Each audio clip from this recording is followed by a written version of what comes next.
Ladies and gentlemen, welcome to Group Chat. We have a lot to talk about today, but I think that the main things are probably the wild opportunity that lies in the world of, I'd say all things crypto, obviously, but NFTs as well. Yes. And what you're going to hear today, have you ever given your grandma or grandpa like an iPhone and they just fundamentally don't get it? It's just, this is so far from the old rotary phone they used to have at home, and they just look at it like it's a piece of alien technology. I think what you have today is three grandpas who are trying to poke around. I feel like I'm the progressive grandpa, though.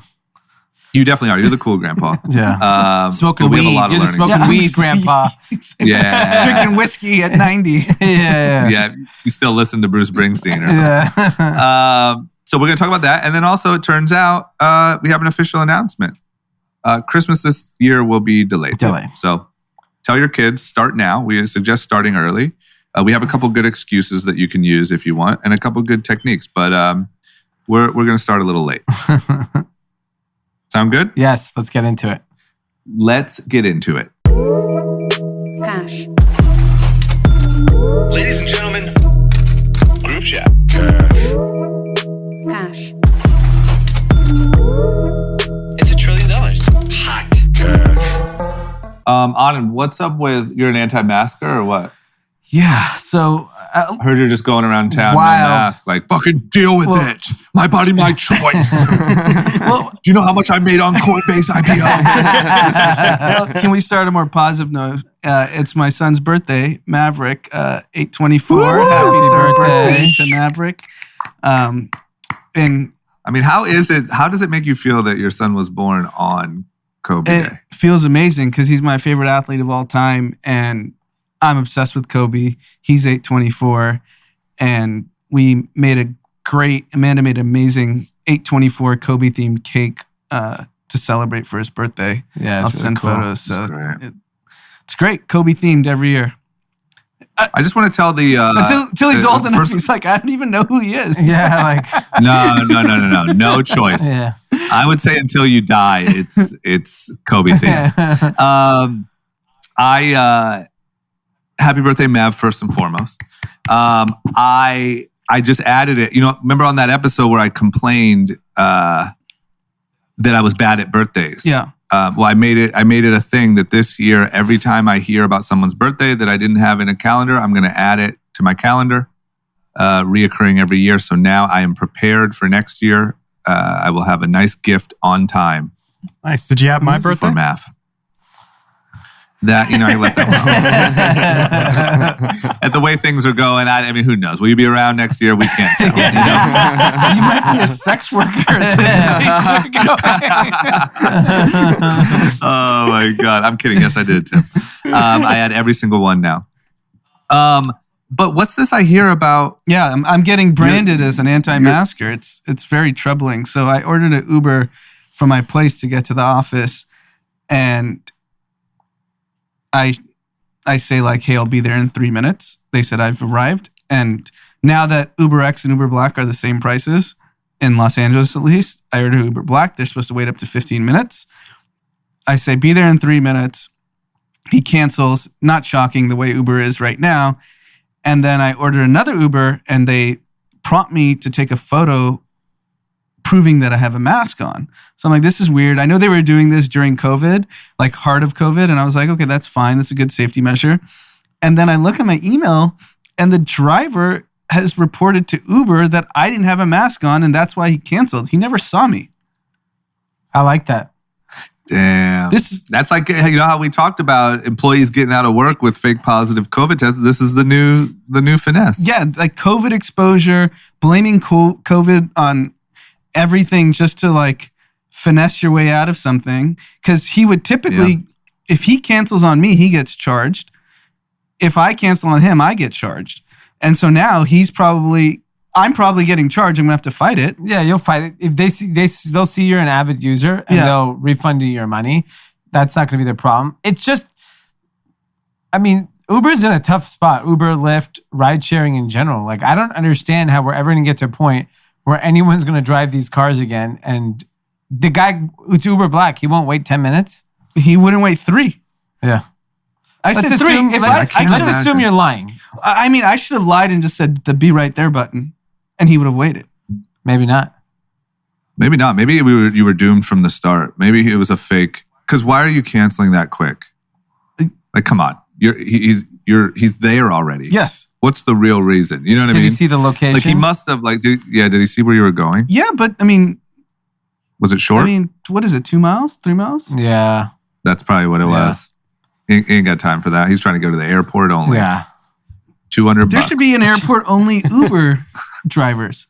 No, I agree. Everyone would take That's that all I then. can imagine. No one would take us down the street then if there was only airport Uber. Who wants to go? I can imagine. Yeah. No, go ahead. I said, who wants to take the short trip? If you're an Uber driver, no one wants to do I'm going down the street to the grocery store. That's like the worst. Yep. No mask. Yeah, no mask. Dude. Yeah. He probably does that all day. He probably pulls up, sees where you're going, no mask. I'm out. Pulls off. Yeah, I mean, that's also like the new world of society, like we've talked about. You can use COVID exposure, no mask, and try to get out of anything because everyone's going to say health is first, right? Yeah, well, that's part of the problem, I think, with, some of the thinking that people always have the best intentions. Like, people are always going to exploit any, think about how people exploited PPP, SBA, fake tests. People are going to exploit anything.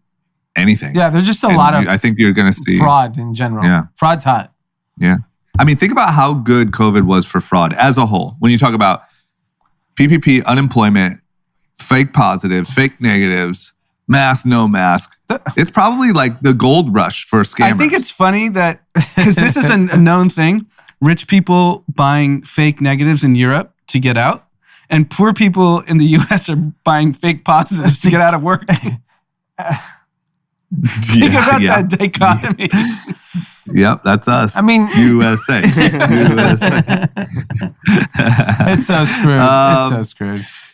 It's a little screwed. It's also just a sign of just distrust in institutions. So rich people are like, fuck off, I'm going home. I don't care if I'm positive or negative. And poor people are like, I don't need to work.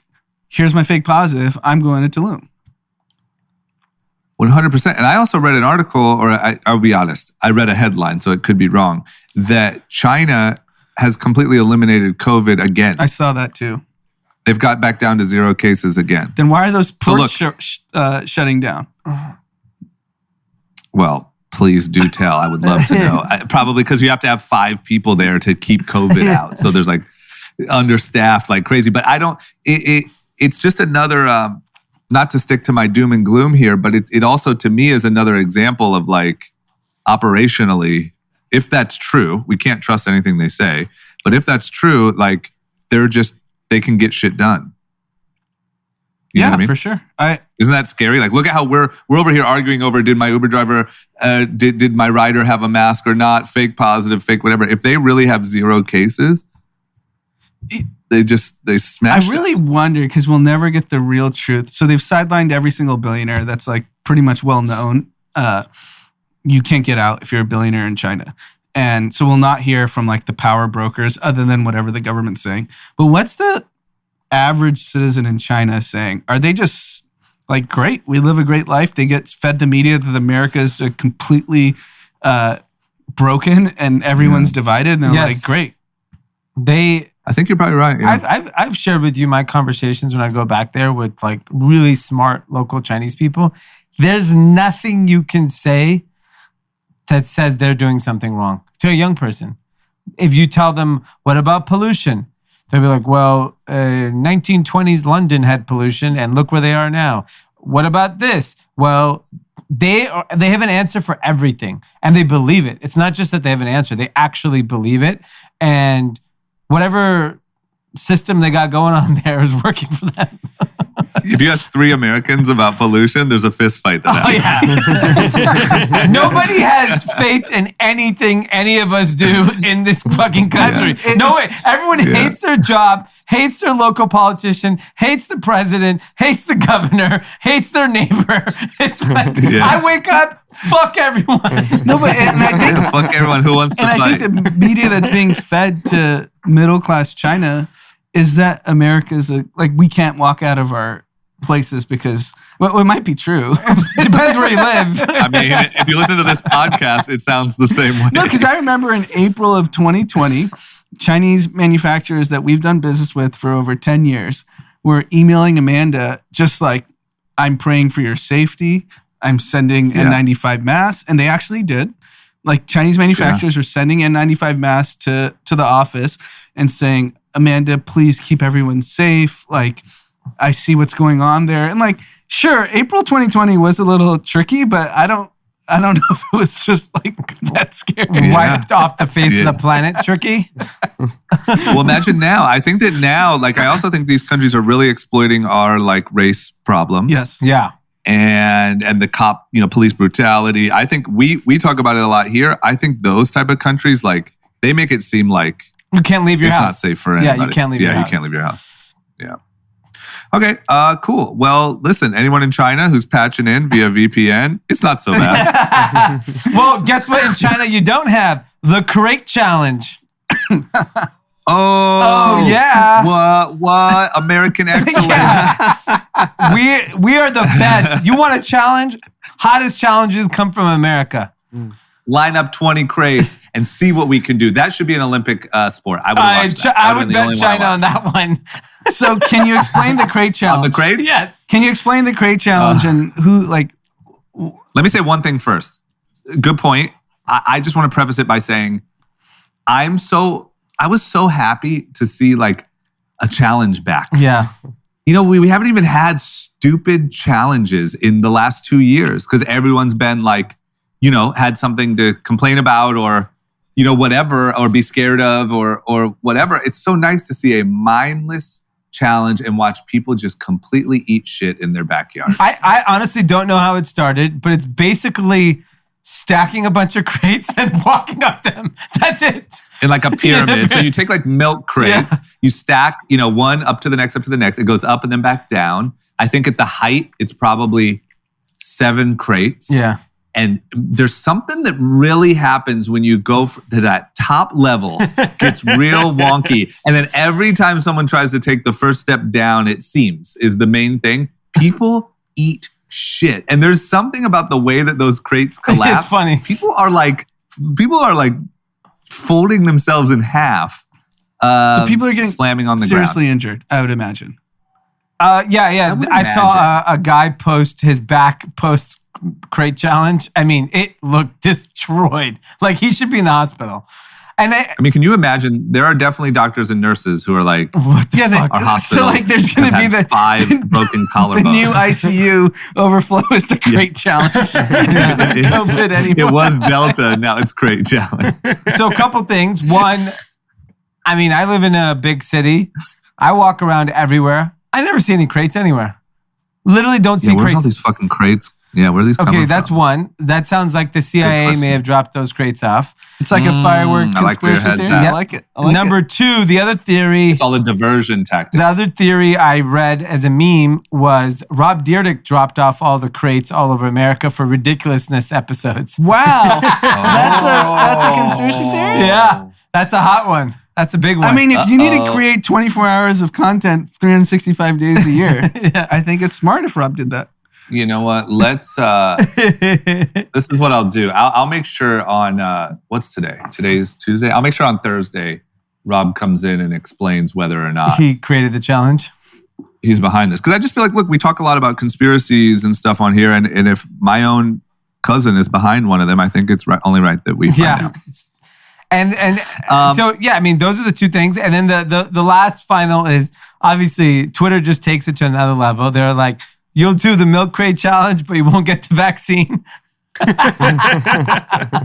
Also true. How about this?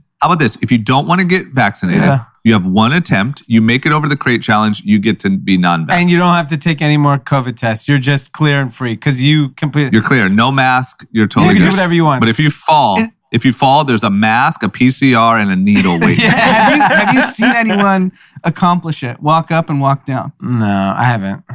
I have. There's a guy, this has to be fake because I don't understand how he would do it, but there's a guy named Bradley Martin who's a really famous bodybuilder man. And he He walked to the top of the crates. He like ate a meal prep. He did like 5 curls with dumbbells and then walked back down. Wow.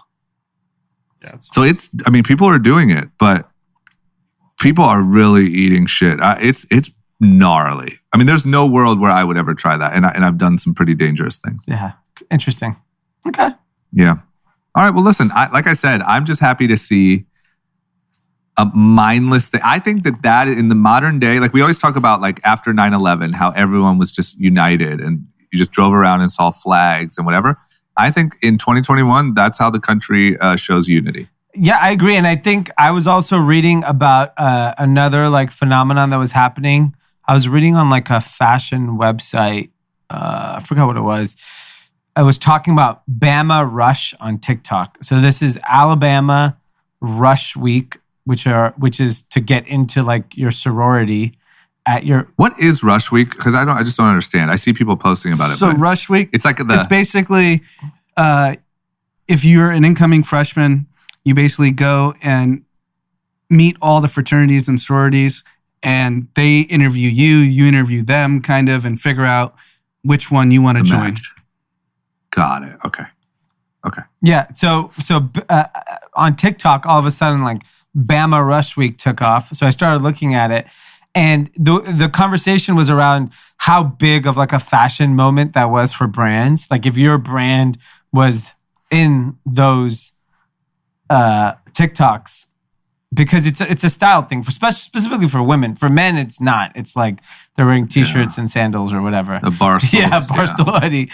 But Barstool merch. Yeah, but for women, they dress up. And, you'd think about like how quickly something like that can have an impact on your brand. If all the women at Bama Rush Week were wearing a particular brand, it could have been such a big moment.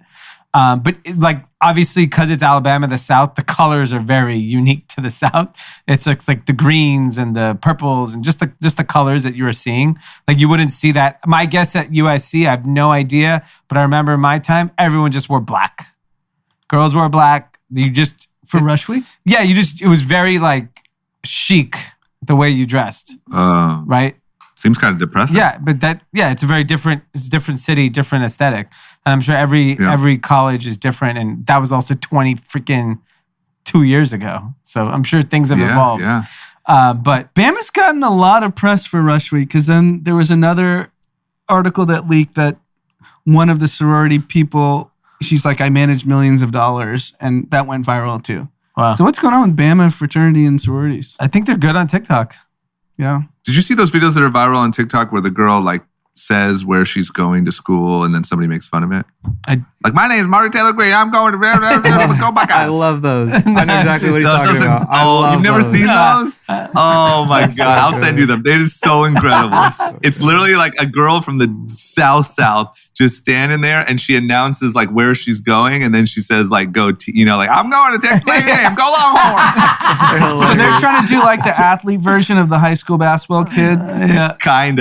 Kinda. And then it's so ridiculous that then like people make duets like making fun of it. I'll send you some. It's so good. I gotta say, my TikTok is still PG dancing and fun. I haven't got. I know. I'm sorry, man. I'm slacking. I gotta send you. I need to go down the dark side of TikTok. Yeah. Let me make a note to do that, actually. I'll do it tonight because I went on last night and it was like, holy shit, man. It was so crazy. It's like the new thing is, it's almost like these city council meetings and it's doctors talking about. What happened. There was one last night. Pfizer got FDA approved.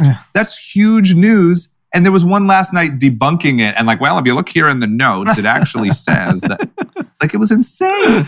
I think our boy Joe Rogan, before we get to other news with the ivermectin, it went a little too viral because now in Mississippi, people are like taking animal doses of ivermectin and ending up in the hospital. Like snorting it? Yeah. Doing lines of ivermectin. I love Joe Rogan and I think it's super important, but I think the thing that he's on with like the no vax thing is like sucks. Cause I think he also saw like he was kind of onto something with ivermectin, and then So he's going super hard on all these other potential options, like debunking, like all the side effects of vaccines, and Is like he just still gnarly doing shit that? that's- A little bit. I haven't listened to full episodes, but I see clips because all I get is anti-vax. Yeah. So I'll see Joe Rogan clips on TikTok being like, talking about like people having heart attacks from the vaccine and stuff. Whatever. Anywho, how about some news? Yeah.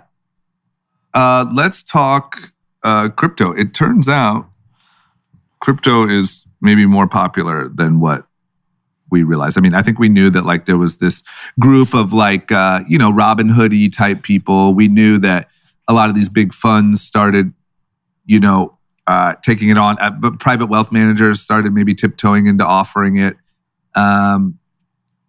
But it might be more significant than I realized. So CNBC did a survey of 5,500 United States adults between August 4th and 9th of this year. And 11% of those people said they invest in crypto, which is freaking high. Yes. That is really high, right? That's very high. But is that all Doge? I mean, well, it doesn't. Like, is it like Doge and shitcoin? Like, I wish I could see what percentage are Doge. I would guess if it's a CNBC survey, it's not Doge. I think it's probably Bitcoin, Ethereum. I mean, you could talk to any private wealth manager. It's 100% of their clients are asking, how do I get exposure to crypto? Yeah, and I think the number one thing that these people said, the reason why is because the ease of use and enjoy making their own trades. So that is definitely, that's Robinhood. So it does lean towards Dogecoin in that sense because what were their stats again? Like half were 65% of crypto, I think, was Doge. Yeah, and I think which is fucking insane. Insane. And also, what do you mean ease of use? Is that like, to me, that more just means it's 24 hours? Because I mean, everything's easy now. Well, I think they're talking about it in the context. This is complete guess. Is ease of use when you think about a traditional stock trading app, and let's say you're 40 years old and you download Robinhood for the first time and you go make a trade, or even you download Coinbase. I would say in this case more so Robinhood. Robinhood is like what I was thinking about this the other day, and I think I've said it on the podcast. The two greatest apps ever made, in my opinion, are Robinhood and Starbucks. I've never used Really? Starbucks app. Starbucks app is unfucking believable. It is so well. So you put Starbucks above TikTok. Yes. I'm talking about ease of use of the app. I would say Domino's is up there. You got to use Starbucks then. I mean, TikTok, you only need one motion. Yeah. You got to have a finger though. Yeah, true. I guess I got to check out the Starbucks app. I've never used it. I didn't realize it was so great. It's just unbelievable from an ordering standpoint compared to any other. Like Domino's is fantastic. I literally because Starbucks has pick up and delivery. I don't know if you deliver it through their app. I usually use it for pickup, but I cannot believe there's people that wait in line at a Starbucks. So the one Starbucks that I wait in line at Starbucks. You're a fucking idiot. No, but I think I'm an idiot. No, I actually think the opposite, because the Starbucks that I was going to pick up that Impossible sandwich was down in Manhattan Beach, and the line for pickup via the app was like 15 people, and I just waltzed in and walked right out with my sandwich. Okay. That's like when TSA pre-check line got longer than... Well, that I think for sandwich, they just heat it up and give it to you, right? Yeah, but it would have been the same with a drink. I mean, I guess I order it 15 minutes before I go to a place. I'm not ordering it while I'm standing there. But the ease of use is just so. I've never used it, so I can't comment. But the other piece is I just love that, like, it's so fascinating that we just got on a whole side story about how good Starbucks. I mean, happened. like, for example, I'll tell you how good it is. Everyone that wasn't even the topic, and it's just we can't stop. Everyone has such a particular order, 14 shots, half pump this, jerk off in my cup, whatever, right? So jerk off in my cup. What Starbucks do you go to? What do you think a frappuccino is? A frappuccino. Oh god. So, oh my god. But they have the previous orders of all you did. So It's so easy. I just go and like, oh, this person wanted this. My wife wants this. Dominic wants that. Done. We're out What's of here. Dominic getting at Starbucks? They have a iced tea. He's drinking iced tea? Yeah, with no caffeine, no sugar. He's a very What is it, sophisticated liquid palate.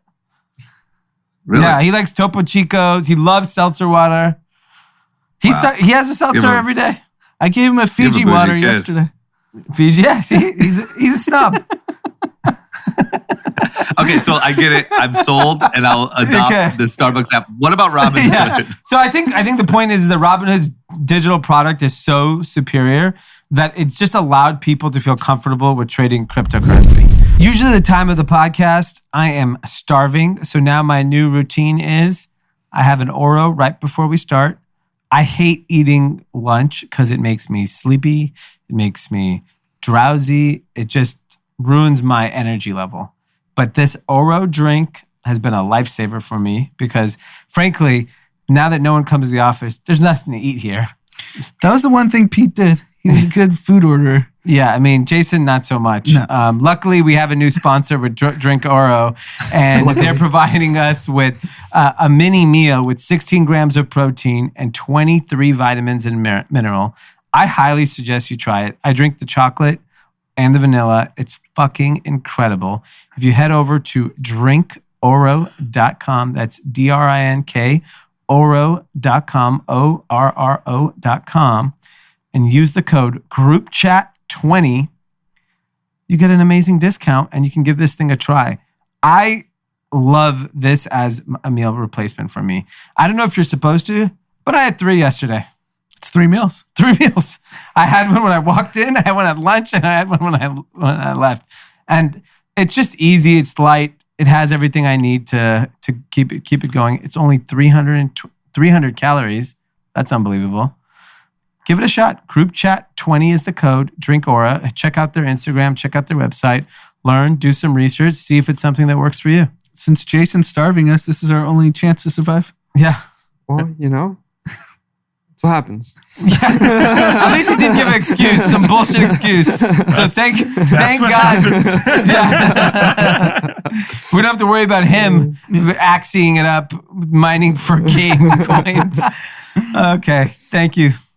Back to the episode.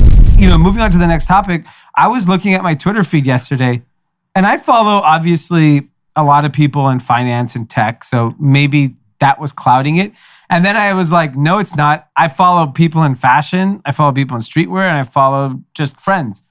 Logan Paul posted. Everyone is talking about NFTs. Every freaking post is NFT, NFT, NFT. NFTs are back and better and bigger than ever. I know we talked about it a month ago, and I got dated on our fucking Pan-Capitalist pod when NFTs were down. And now we just released it last week, and everyone's roasting me like I'm an idiot and I know nothing. Yeah. Lots changed in 3 weeks. Oh my God. There's nothing. A lot has changed. I felt like they were dead 3 weeks ago. I mean, OpenSea, which is where most of these NFTs are being sold, these numbers are so fucking bananas. I was following the product manager on OpenSea. I think he posted that they did like $195 million in buying and selling yesterday on OpenSea. Trade volume. That OpenSea since inception has done $2.4 billion, but in the month of August, the last 30 days, not even all of August, just the last 30 days is 1.5 billion. But if they did 200 million, nearly 200 million yesterday, they're already double, tripling, quadrupling that rate. It's absolutely nuts. I mean, CryptoPunk clearly was what kind of kicked it off in this last iteration. Yep. And there's not a CryptoPunk cheaper than $250,000. And those that don't know what that is, CryptoPunk released in 2017, 10,000 images. You'll see it on everyone's profiles. 10,000 images. They were free. All you had to do was just have the wallet to claim it. And it's, I think, the most expensive ones in, 10, 11 million, something crazy. And I mean, Logan Paul posted like yesterday that he bought one for $650 1,000. Bought It's something. the new Oni. So it's kind of the same collection idea, but they're called Oni, and they're kind of like these futuristic ninja-looking warriors. So he bought one of those. So I'm so confused. when we talk about how hard it's going to be for traditional companies to hire workers, I think it's going to be virtually impossible because of crypto. So there's this game called Axie that was actually created in the Philippines and I think launched in April of this year. So this is the new wave, and it could potentially be the iPhone moment of crypto. It's play-to-earn games. So this game is based out of the Philippines, but can be played globally. I think 60% of the users are from the Philippines. To give you transaction revenue, in April, they did $670,000 for the month. And in July, in the first 18 days, they did $78.5 million. So explain to us why you get to play video games and get to make money. Yeah, so Because, basically... I mean, pretty much everyone's dropping out of work. No, that people will be. Yeah. Like, this is going to be the new wave, play-to-earn games. And so basically what goes on in this game, it's like a Pokemon Go kind of very, like, fun-looking characters, and you play video games all I don't day. even know what Pokemon Go is.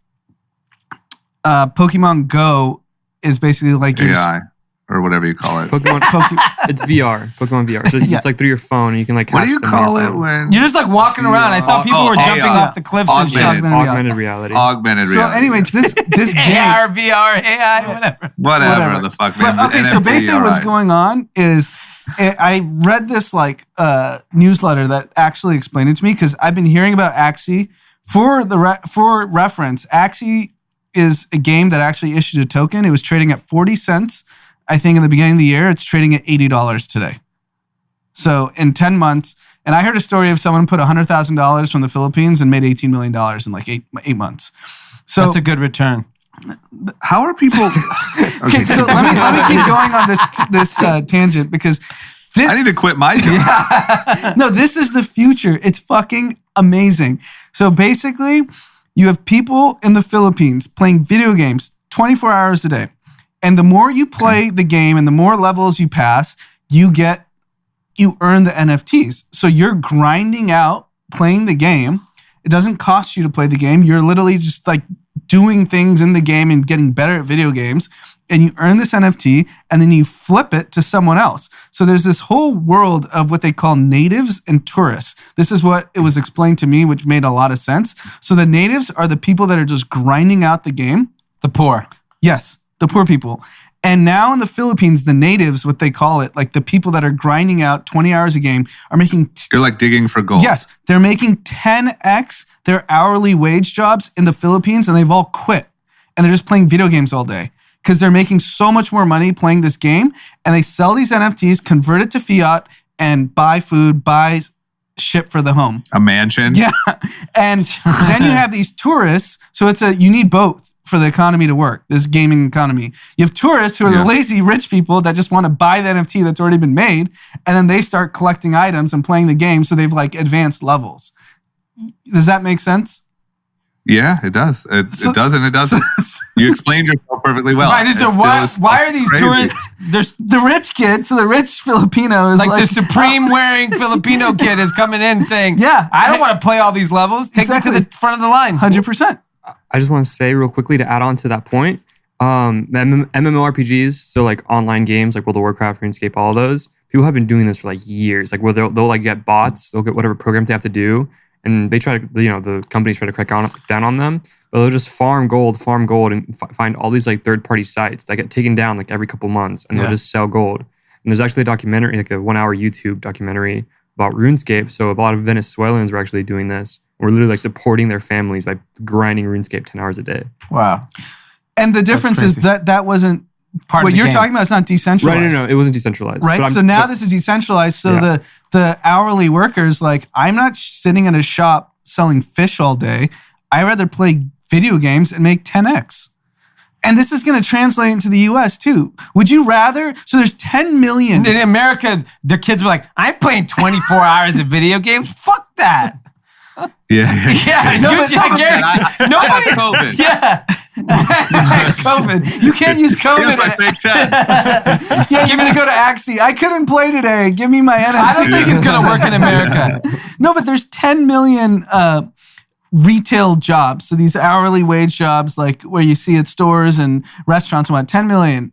And I'm telling you, you'd rather work at Macy's and do nothing than grind it out on a video game. People are so lazy. but the promise of crypto is here. That's what I'm excited about. Yes. A person in the Philippines who literally was an hourly wage worker is making 10x playing video games because of crypto. I think it's going to work in developing countries because it's a better opportunity. No fucking chance it works in America. I'm betting that in America... Maybe it doesn't have to. That's the I point. agree. Yeah. I just don't think American kids are going to be like, as soon as you tell them it's a job, they're like, fuck that. I don't want to work from home. Yeah. I'm going to an office. I want to have experiences. But this is what I've been preaching. I want to meet human beings. I don't want to play with some fish now farmer. all of a sudden to work from home. Like, I'm not working from home. Yeah. I'm going to the office Yes. and doing nothing and going down and getting breakfast for 2 hours and then showing back up and getting on Facebook. It's going to look really good in like 2 years when people in third world countries are grinding 24 hours playing video games. Like, I'll go to the office and keep fucking around for a couple hours. I kept saying, I've been preaching this for over 10 years, that crypto is going to empower the developing world. And I would have never imagined it would have been a play-to-earn video game. This is like revolutionary. And like, I'm not smart enough to figure out what the next iteration is, but it's here and it's happening. And anyone with a smartphone is going to have access to money, wealth creation, and empower their lives. And crypto's honestly the most revolutionary technology we've seen since the internet. I'll tell you something even easier than grinding out a video game. You should have bought those rocks that came out. The value of these NFT rocks. What rocks? NFT. The NFT rocks? This is fucking crazy. So you're telling me, like, what we always reference is like, oh, the pet rock. Remember how the pet rock is like a funny idea of like an example that anything can work? Yeah. You're telling me now there's digital versions of rocks? So here's the thing. This is where the American kids are going to win.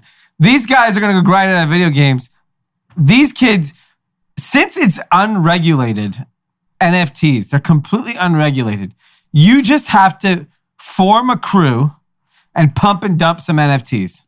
That is the move. Like if one of your friends is rich and you can all get behind and create a moment, because why is The Rock worth this much, CryptoPunk worth this much, or Bored Ape Yacht Club, or whatever, you name all of these different ones.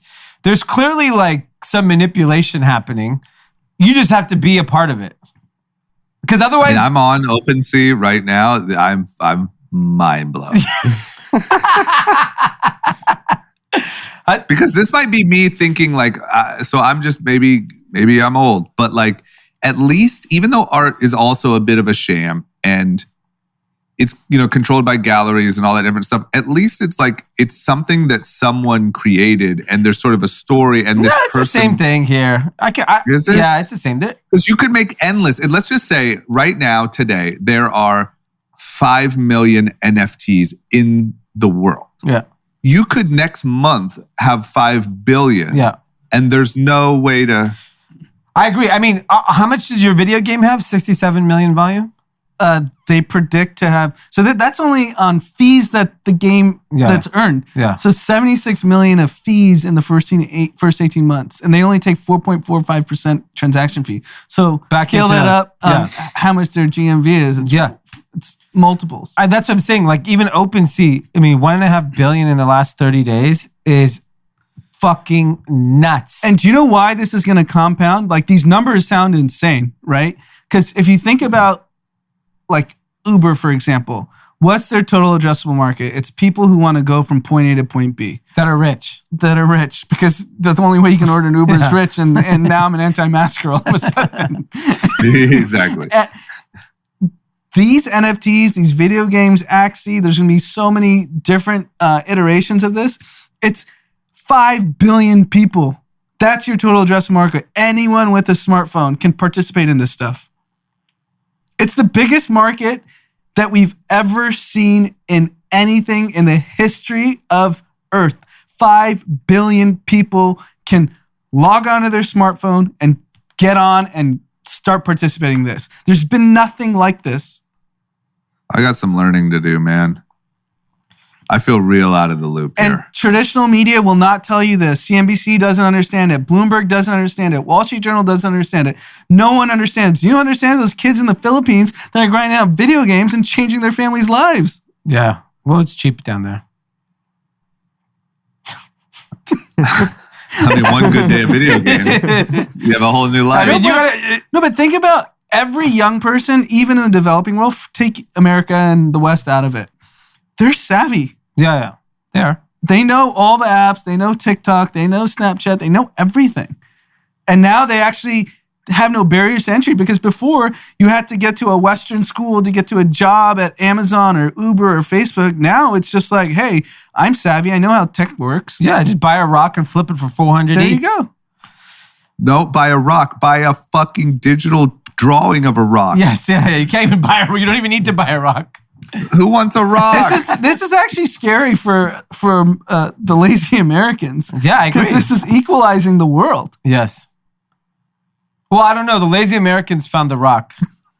Don't you think the wealth will always go up? Like meaning All ties. Yeah, are- like OpenSea, their biggest investors, Andreessen Horowitz. So they're going to make $20 billion. and it looks like the biggest purchaser is Logan Paul. So big white American's going to come out just fine. The Filipino in the Philippines is going to make like $5,000. He's going to make $50 million off NFTs. Yeah. Oh my God. Okay. Wait, did Visa buy an NFT? Is that what I'm reading? They bought a CryptoPunk for What? Like $150,000. Is that a marketing? Yes. Is that, Yeah. So they bought $150,000 CryptoPunk Visa as a company. Yes. And Wow. they made it clear. Their executive said, we want a seat at the table. Think about how many, I don't know if you, obviously I'm in like a wormhole of NFTs right now. Everybody mentioned Visa NFT yesterday. Every single person mentioned it who covers this world. So just the amount of impressions, and a lot of people were kind of bashing them, the big corporate company that's coming to play. But then a lot of other people were like, you know what? They've actually always been on the cusp of blockchain. They believe in it and they want to be relevant in it. So Visa shits money? What's for them to buy a CryptoPunk? They should buy all of them. Yeah, it's smart. It's incredible. I mean, if you think crypto isn't undervalued today, you're out to lunch. I think Ethereum's extremely undervalued. Yeah.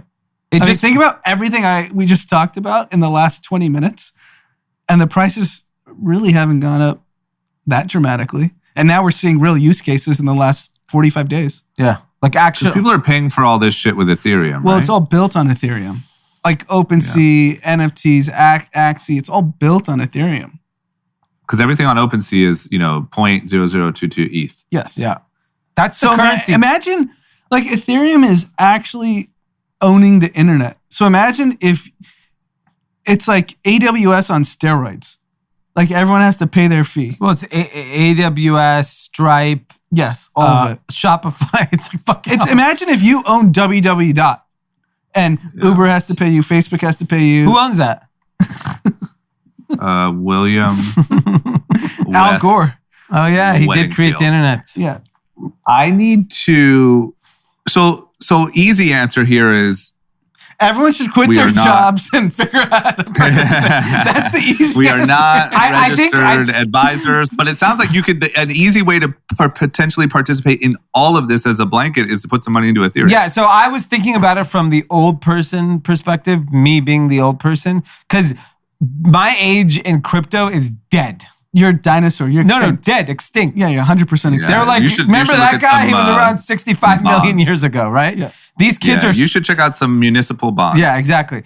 I Nice and safe. I went maybe a month ago and really spent time with understanding, and I talked to a bunch of people trying to understand NFTs and where the opportunities are. I don't fucking get it.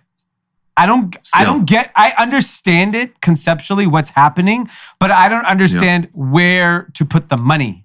Like physically, like people told me, go buy this, go buy that. So like I would just be blindly listening to people saying, go buy this piece of art or go buy this coin or go buy this token, whatever it is. I couldn't wrap my head around it. And I think it's a cultural thing too that's happening. It's like the cool kids on crypto know what NFTs to buy. They know it because they know the backstory of who created it. They know the community that's behind it. So they know this thing is going to rip. It's the same way like in streetwear. It's very much streetwear. You know what the cool brands are because, this guy used to be an ex-designer at Supreme and he just opened his first store in the Lower East Side and blah, blah, blah. It's the same thing that's happening in NFTs. And if you're not in that community, you're going to be fucking lost. So either NFT advisors need to be out there a little bit more prevalent, telling people what to buy and like take. It'd be like a 16-year-old. Yeah. You know what I mean? That'd be your NFT advisor. It'd be like a 16-year-old kid. Like, what's up, D? Listen. That's a good new character. Yeah. The 16-year-old NFT trader. No, but NFT but Nick. this is the point because so my point is we're not going to figure that out, right? no, I didn't even bother trying to figure out DeFi last year, and I knew it was obvious. It's right in front of me. Yeah, but so I'm just saying from our perspective, If you're old and you're washed like us, yeah, Bitcoin and Ethereum feels like a save. Yeah, call it a day. We're gonna start the washed fund. Yeah. If you're over 40, you just throw it in the washed fund. Yeah, but the point is, if you're a young person, What's young? sub 14? 25, 14? sub 25, 25 seems old. 25's old. 25, you're Sub 21. Sub 21. sure. But my point is, sure, sub 21 because you actually don't even have expenses. You probably still live at home, Yeah. and you can figure this out. Yeah. It's all in front of you. Yeah. This is the first time ever anyone with a smartphone that actually is willing to put in the work can make a shitload of money and there's no barriers to entry. So post 21, give it up. Yeah, post 21, go work at the DMV.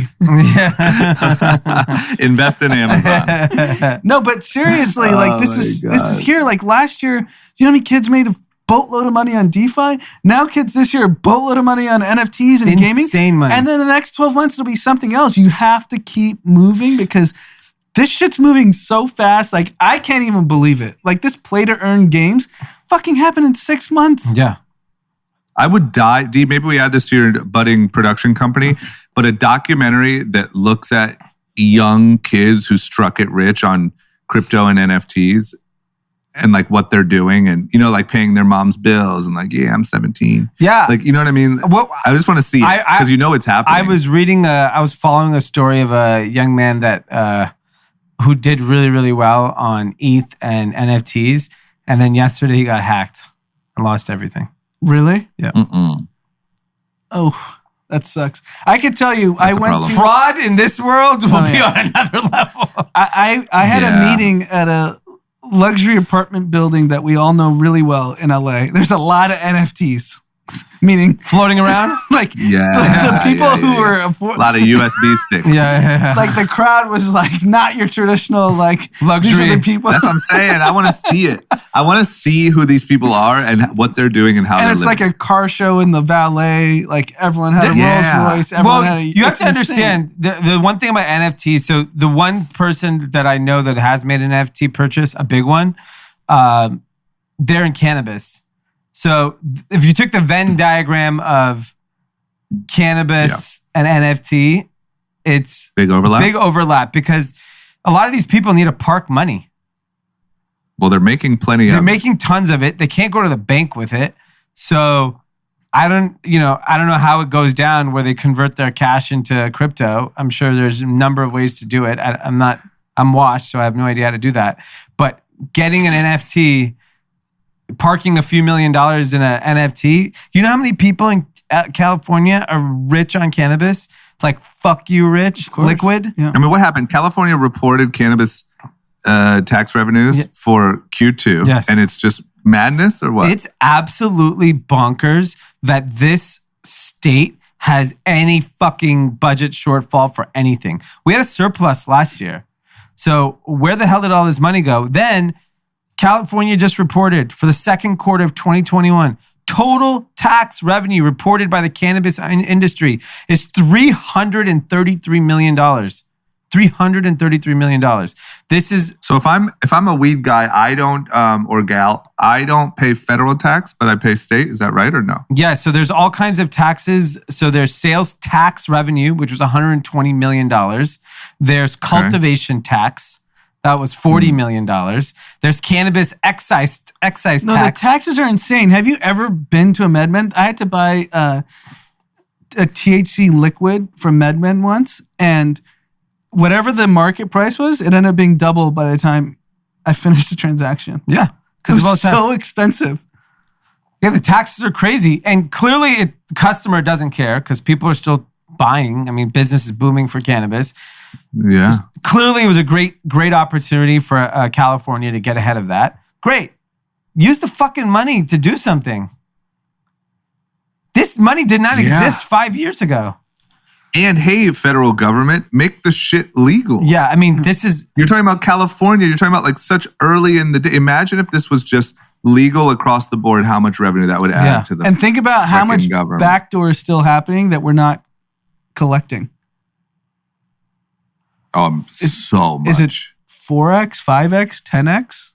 I don't know. I can't even guess, but I bet it would blow our minds. Because I bet there's so much of I it. think backdoor is bigger than ever.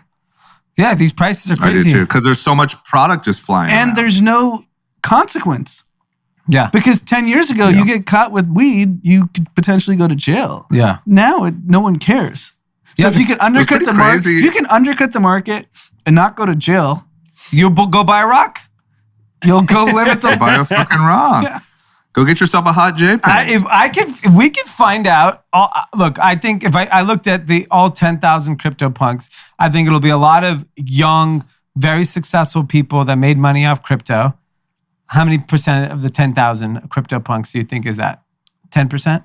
that are what? That bought the crypto punk at some inflated price. Yep. That are just like the flex, right? Like I made a bunch of money. Sure. I made 10% $10 million. fine, right? Yeah, So yeah. 10%. I think 75% are drug dealers. Okay.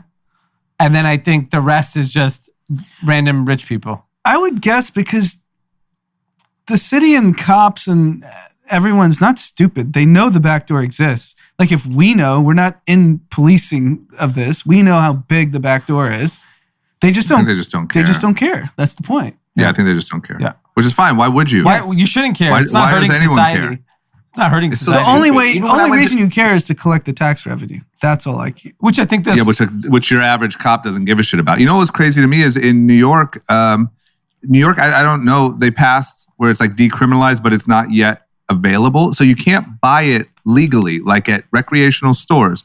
But you can, and someone that I was next to literally walked past a cop smoking a joint on the street. The cop was? And they did. No, the person. Oh, got it. Walked like literally past a cop, but you can't actually go into a store and buy it. Like it's just like the dumbest little laws, and you know what I mean? Like you're literally just encouraging Well, yeah, I mean, the black market. when we're talking about federal government and state government always complaining about budgets and deficits. Here we have in front of our face this, even the idea of like the licenses being difficult or the way the cannabis industry in California, we should be spending so much money to accelerate it because this tax revenue is bananas. Yes. It's going to be billions of dollars, and federally, it's going to be tens of billions of dollars that can pay for a lot of these programs that we want to do to improve our society. It's right there. Just fucking hand it out. What percent of pro-life abortion folks overlap with anti-marijuana? Is it 100%? Is that why we're still in this debate? Because abortion's still debated. Yeah, I would say I would say it's 90%. Yeah, that's why it's federally still not legal.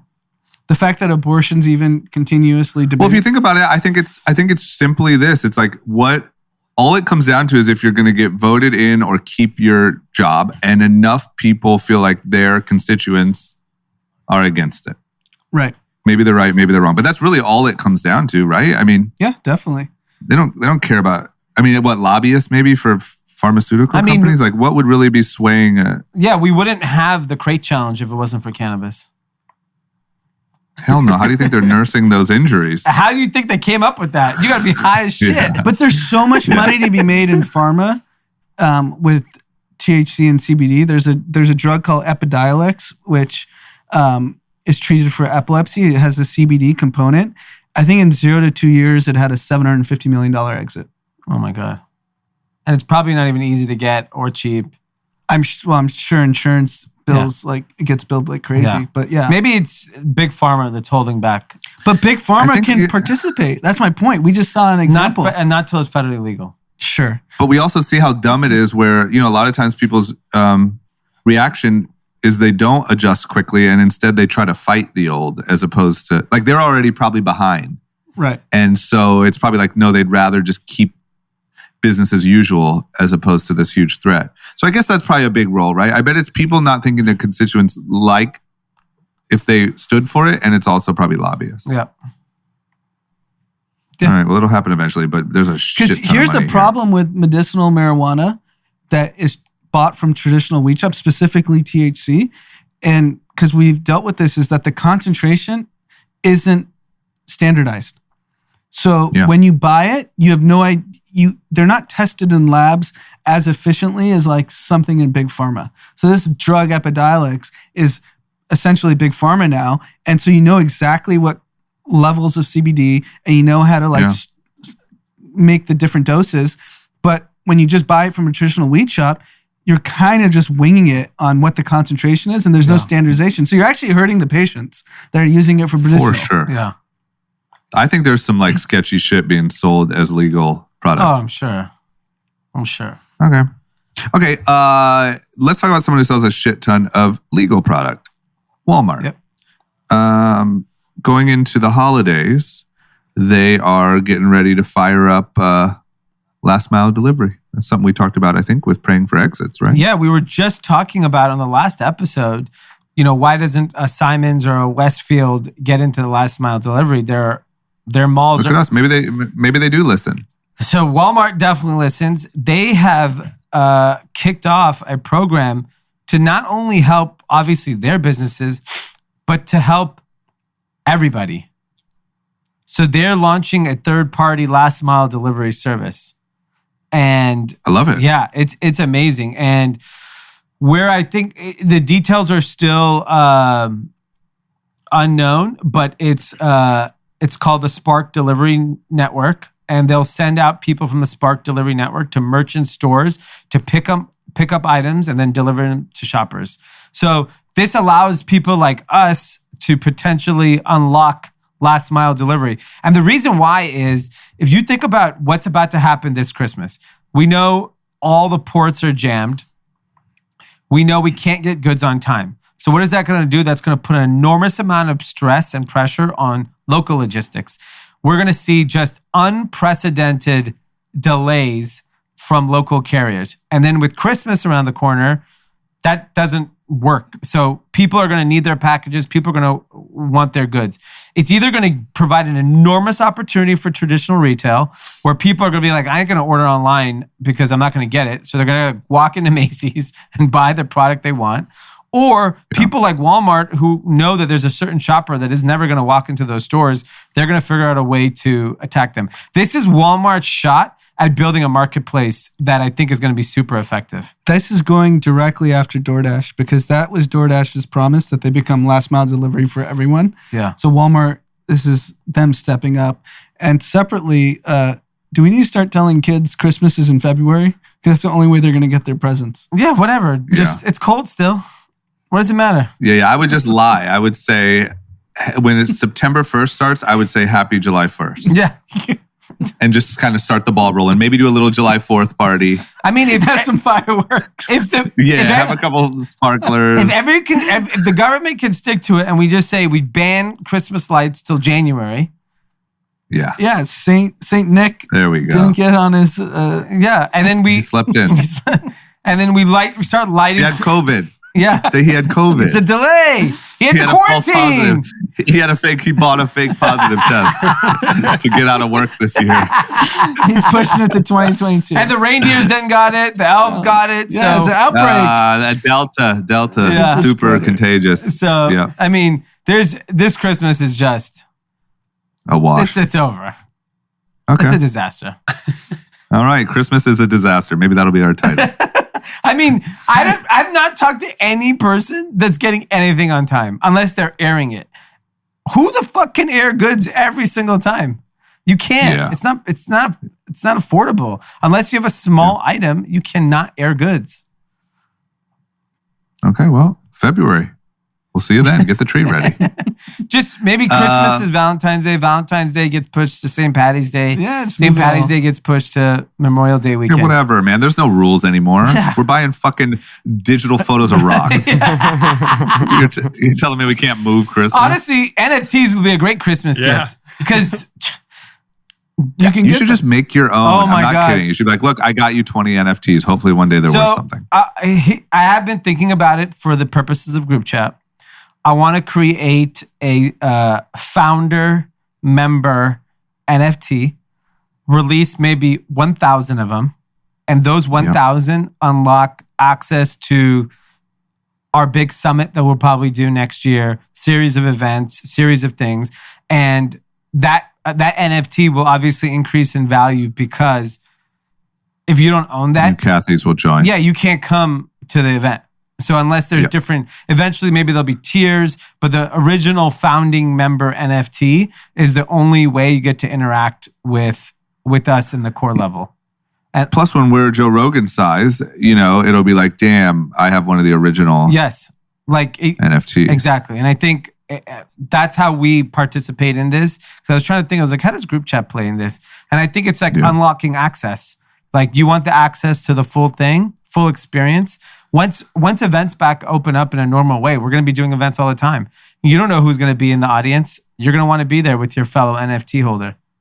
We could do NFTs around the topics. Like we could do like a milk crate NFT, you know, like that releases today based on our great conversation. Young and Reckless released a milk crate t-shirt today. Yep. We could have a loser NFT based on last episode. Just a big loser. It just says loser.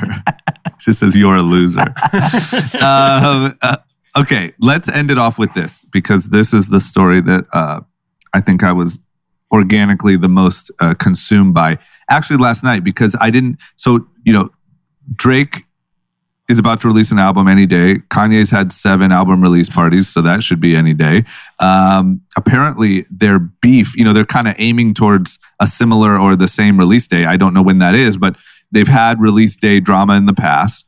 Apparently, the beef is sparking back up. I didn't really know. I saw some of the buzz that Drake dissed Kanye in a Trippie Redd song. Yes. Super cool, super into that. And this is what I like. I think like same way leading up to a boxing match or a UFC fight, I want to feel like the two people hate each other.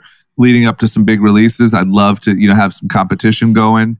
But I did a deep dive, like Complex posted, like I'm a journalist, and this is my job. And so last night, off the clock, Complex posted here's everything you need to know about the Drake and Kanye beef. I read it.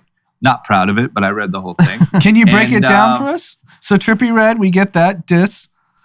So I'm going to kind of do it in poor order, I think. But essentially, it sounds like there's some internal stuff happening that is like beef over this release date. Like Consequence, who is one of Kanye's guys and writers, wrote, someone tell us what Drake's release date is. And then he CC'd the Real Swiss Beats, who handles verses, and said, let's do this, whatever. So that, was apparently some stuff. Then little stuff, there was a hype page on Instagram that posted a sneak preview of Drake's new collaboration with Nike, and Don C wrote Plan B, which I'm guessing, is saying that's a shitty shoe. Yeah. Where's Plan A? Or maybe Plan A was Adidas and they spoiled that. So Plan B is Nike. And then Chubb said, see us outside with a middle finger emoji. And then Drake laughed at that. And then there's a Trippie Redd song where Drake says something about, they're washed up, they're 44 years old. Ye can't change shit for him. It's set in stone, meaning probably his release date. Kanye posted a geotagged photo of Drake's home. That's not cool. In Canada. Yeah, that's Drake responded with, Drake responded with that laughing video, which I enjoyed that. That was him with top down in the Rolls Royce or the Bentley or whatever it was. And then Kanye posted a fucking group chat. Did you see that? Yeah. In the spirit of group chat, great group chat work. Yes. He posted a group chat that essentially said, I've been bullied by, dorky jock people like you my whole life. You'll never recover. trust me, Is or something Drake like a that. dorky And there was a jock? bunch of, He doesn't strike me as a dorky jock. I don't get according to Kanye. like in this. So anyway, that's what I get. It's that. It's a So lot of back and I forth. love beefs and rap. I love all of it. I'm here for the entertainment. But posting his home address, that's like the little kid grabbing the ball and going home and ending the game. Like, Well, that's Kanye. Kanye's the little kid. yes. Yeah, posting. I agree. Look, I think here's the thing. In all reality, you can Google what is Drake's address, and it's very well known, apparently. I've never done it. So it's not actually that big of a deal, but it's just stupid. Got it. It's just like, Yeah. and I think that the whole mystery of it all was, it looked like the photo. So what actually happened was he posted, when you click a photo and Apple will show you where you were on the map, where that photo is, where it was geotagged. It's a photo of the inside of Drake's home, of his basketball court. And it's geotagged. So I don't know whether he was maybe trying to say like, yeah, we've been in your house, or like, I have someone in your house. You know what I'm saying? Right. Yeah. No, It I was get more, it. I think, trying to be scary. But Kanye just seems terrified of Drake and his release date. Well, because He seems very, very threatened by his success. at this point, Drake for the last 10 years musically is by far the most successful of the rappers. By every metric. Every metric, right? Every so metric, yeah. if an album came out today with both of them in 1 week, who has more Drake. streams? I was heard 3x Drake. Drake will be 3x. Drake easy. Drake with 3x Kanye. Yeah. I don't think Kanye's trying to avoid it. I think he's trying to go same day with Drake. He's trying to get the lift from Drake. Yeah. That's what I've been Drake's told. trying to prove, or Kanye's trying to prove he's better than Drake. Yeah. So he's trying to wait. Well, this is how I read it. I don't know this for a fact, but I read it as he's trying to wait for the release date to say, let's go head to head. I'm so confident I'm going to beat you that I'll forever be able to hold that over your head. Yeah. You'll never recover. Here's your address. You jock.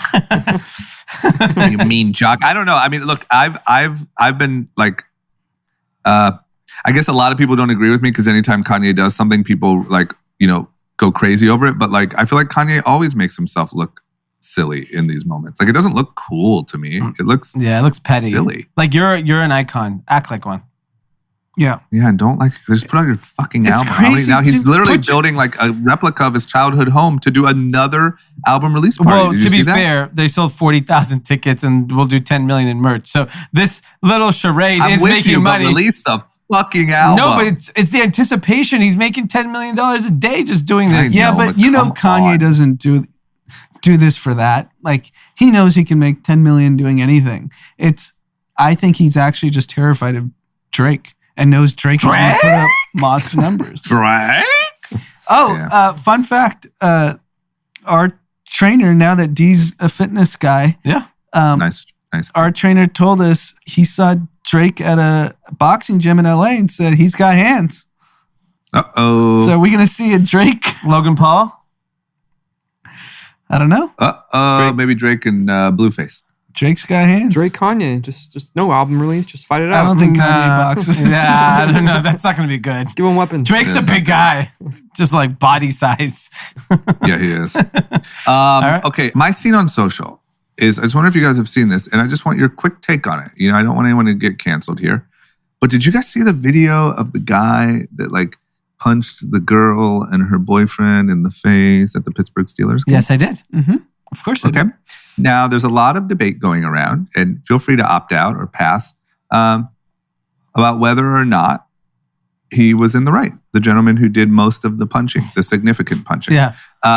Because this woman absolutely smacked him cold in the face with no preparation. And then the boyfriend stood up and it looked very confrontational. And the guy who was assaulted first went on to knock out the boyfriend and get a good right hand into the blonde woman. Yeah. It seems like most of the support on the internet is actually for the man who took the slap and then did the knocking out. But I'm just, I don't. I'm with that. My personal, yeah. Like I just think, I don't know. Like, are we? Like, you can't just slap a guy in the face, right? I mean, but also there's like you never hit a girl by any circumstances. I mean, I don't really know. She may not identify as a woman. So also true. And also, I don't want to make the boyfriend. those crazy statements. Yeah, that's true. That's actually, you know what? Maybe I just got canceled. Yeah, actually. Yeah, You're you're saying canceled. she's a woman. You don't know I that. just kept saying, yeah. Because the other thing that got me is the boyfriend instantly stood up and, clenched fists 2-on-1, like he was going to do something. And then, I don't get what the hell is going on. Our parents have been taking us to professional sporting venues since we were 5, 6 years old. I've been going to every sporting event my entire adulthood. I never saw fights like this. This is insanity. Because we're Things are different. And we Things are sat changing. up top growing up. It's not like we were sitting in the good Ooh. seats. You know what happens? Yeah. When you're sitting there grinding it away on Axie and NFTs and you finally get to go to the game, you're just like, fuck it, this is what happens in the game. You just beat people up. I don't know, man. This is crazy. Do I get an NFT really- for knocking these two people out? You should. A little coin should pop out like Box Mario. to earn NFTs. You beat up 14 people. Clearly, the Yeah, ushers. here's a Dogecoin. Clearly, what we've realized is the ushers and security have no interest in getting involved. Where they were sitting, I could tell by the stadium, it was very close to the usher. Yeah. It was right where you walk down to the seats. Yeah. And no didn't one care. even came. Yeah. And you notice all the people that came to intervene were just other fans. Exactly. There was not one blazer in sight. It's amazing. Okay. Well, I just want to get your guys' take.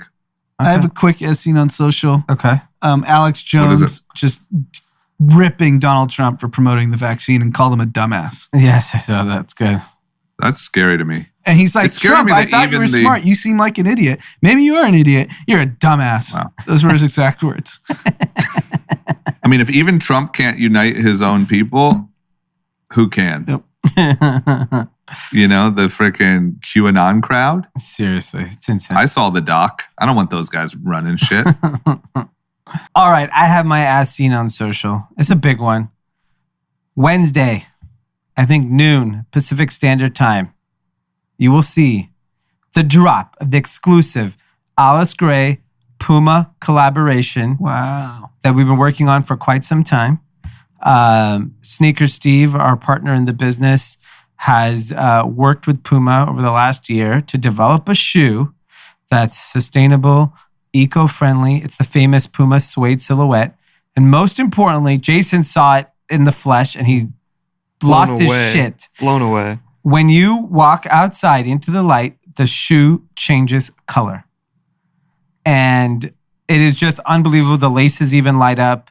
It is just There's literally like the laces have Alice Gray on them, and it's like you don't see anything. It's completely white, and the second any sunlight or UV light hits it, it just lights up and just like complete different color. This is a very special shoe. It's extremely limited. We're dropping it on the alicegray.com website tomorrow at noon Pacific Standard Time. They're only $100. Normally, the footwear we sell on that site is quite expensive. It's $100. Go check it out. There's only 100 in the world. There's only 100 pairs in the entire world. NFT it. Sounds like an NFT. Hmm. Maybe we'll give you an NFT if you buy one. I Maybe. like that. Maybe. Maybe. That sounds like Mr. Exit's drippy for the VC associate. This is a drippy shoe. Yeah. And it's people are going to lose their mind when you walk out and say, I'll have it posted on my Instagram. So guys where can you check buy it? alicegray.com. That's it. That's it. That's the only place you can buy it.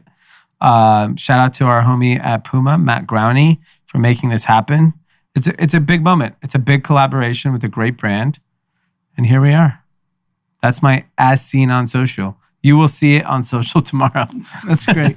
I have one more as seen on social. What I've noticed on TikTok. Yeah. If you're a young TikTok creator and you go pro-Trump, you're a star. Yeah. The comments are insanely positive. I think if you're an ethnic pro-Trump person, you're even bigger. I saw ethnic Indian girl say she's pro-Trump, and the comments were insane. Yeah, that's the move. That's better than mining and gaming for 24 hours. Just go Lots pro. changed in 4 years. Yeah, be an ethnic pro-Trumper. Yes. We've talked about this. Yeah. That was the opportunity. Young, cool kids going pro-Trump. Yeah. We told Drama he would be a billionaire if he had done it 4 Yeah. years ago.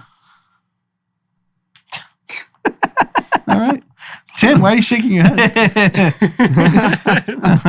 All marketing move. Yeah, it's Branding. It's all Just- branding. It's destroy the fabric of society for personal gain. Love capitalism. That's it. Hey, I explained what Bernie and AOC are dreaming of and you, Tim, in crypto early in this episode. So I hope you listened. No, I was tuning you out at that point. What do we have any shout outs? I don't have any shout outs. Tim? No. Okay. That's it, people. We will see you on Thursday. Have a great week. Bye.